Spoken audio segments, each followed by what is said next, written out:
Assalamualaikum warahmatullahi wabarakatuh. Saya Jafar Sodi.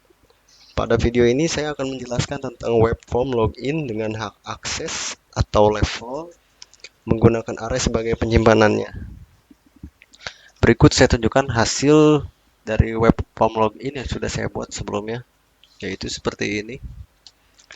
Tampilan web form login yang sudah saya buat ini, saya menggunakan CSS untuk terlihat lebih menarik ya tampilan dari loginnya ini. Langsung saja kita tes bagaimana cara kerja ini. Pada login yang saya buat ini terdapat ada dua level atau hak akses, yaitu ada admin dan user sebagai hak akses yang nantinya munculnya itu akan berbeda. Pada kali ini kita akan menggunakan user untuk admin terlebih dahulu, yaitu namanya SA dan passwordnya 1234. Maka akan muncul data mahasiswa regular sore dengan tabel yaitu berisi NPM, nama, alamat, dan modifikasi. Dan selanjutnya kita akan mencoba untuk menggunakan user sebagai username-nya, yaitu saya memasukkan data dengan nama Dayat sebagai username dari hak akses user atau level user, passwordnya 123. Oke. Yang muncul di sini data mahasiswa regular sore dengan data atau tabelnya itu hanya ada NPM, nama dan alamat, tidak ada modifikasi. Jadi ada perbedaan dari admin dan juga user pada tampilan data kali ini, yang mana akan kita bahas pada video ini. Oke.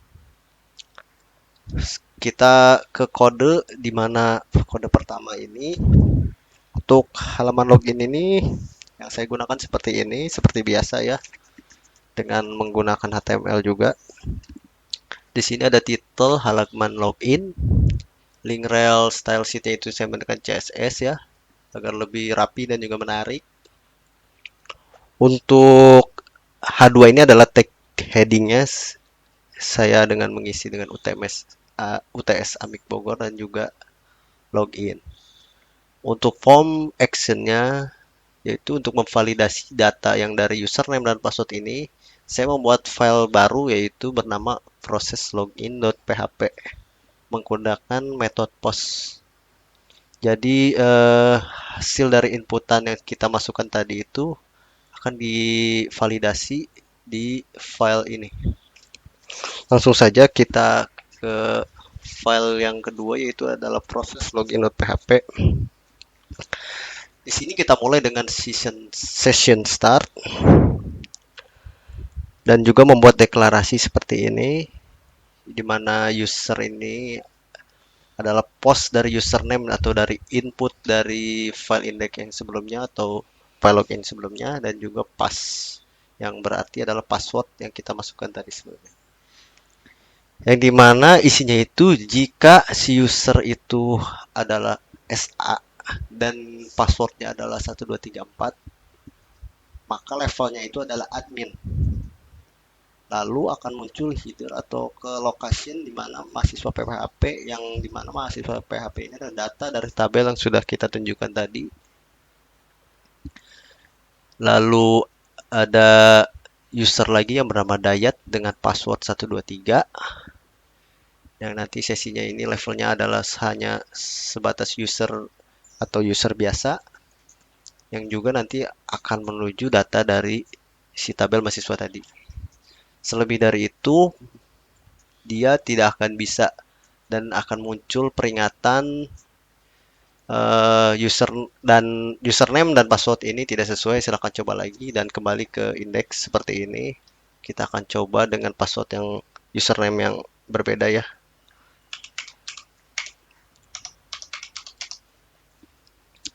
Nah, dia akan muncul username dan password tidak sesuai. Silahkan coba lagi dan kembali ke halaman login ini. Oke, berikutnya ke file baru lagi, yaitu file mahasiswa.php ya, seperti ini. Kita mulai selalu di awal untuk menggunakan start session, yang dimana di sini saya isi dengan array sebagai penyimpanannya. untuk tabel ini. Di sini NPM yaitu ada dua, yaitu kodenya ada R01 dan R02. Nama mahasiswa dari arahnya itu ada Rian dan Yohanes. Juga ada deklarasi alamat mahasiswa yaitu di Cilengsi dan Ciputat. Kemudian ada modifikasi dari area tersebut ini bertuliskan ubah, tapi di sini linknya saya belum ada karena hanya untuk contoh untuk memperlihatkan perbedaan antara user dan admin.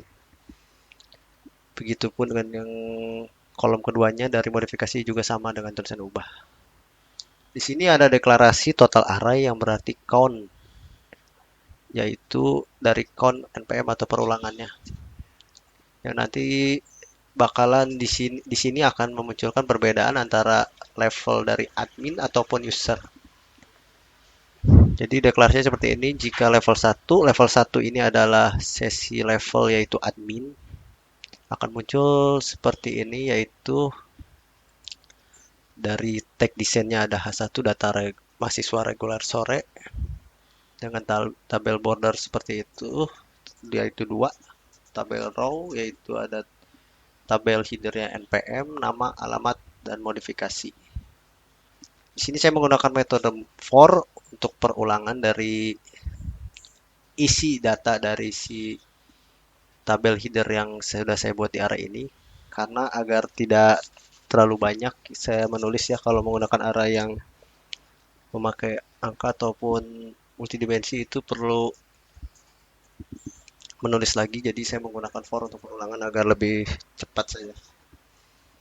Maka di sini saya menulis echo-nya ini ada npm dan juga i yaitu adalah perulangan dari array ya. Begitupun dengan nama mahasiswa, alamat mahasiswa, dan juga modifikasi.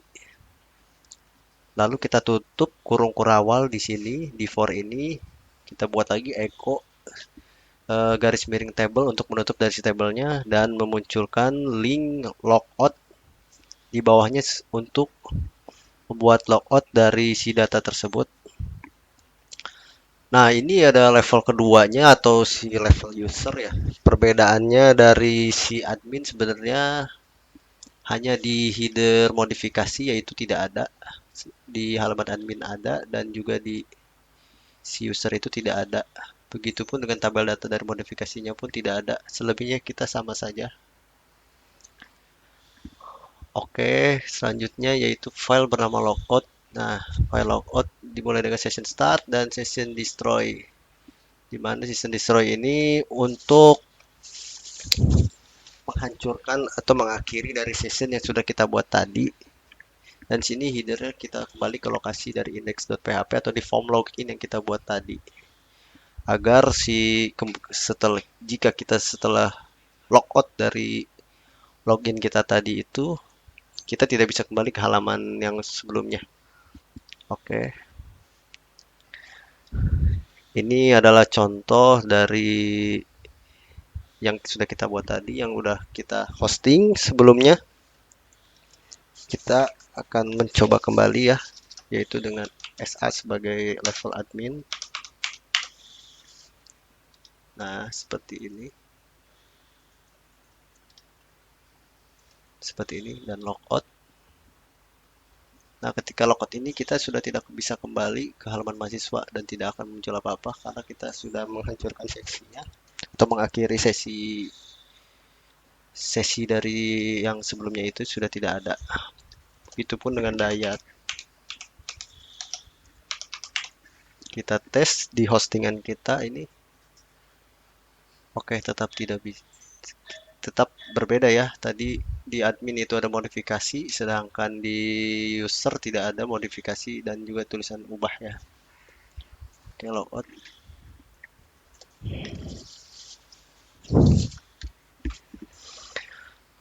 Oke, sekian segitu saja ya dari saya. Kurang lebihnya saya mohon maaf. Saya tahu masih banyak kekurangan yang saya miliki karena saya juga masih belajar. Selebihnya saya mohon maaf. Terima kasih. dari beberapa referensi yang saya buat, yang saya bikin ini mendapatkan referensi dari beberapa link yang nanti akan saya cantumkan di kolom deskripsi. Terima kasih untuk semuanya. Wassalamualaikum warahmatullahi wabarakatuh.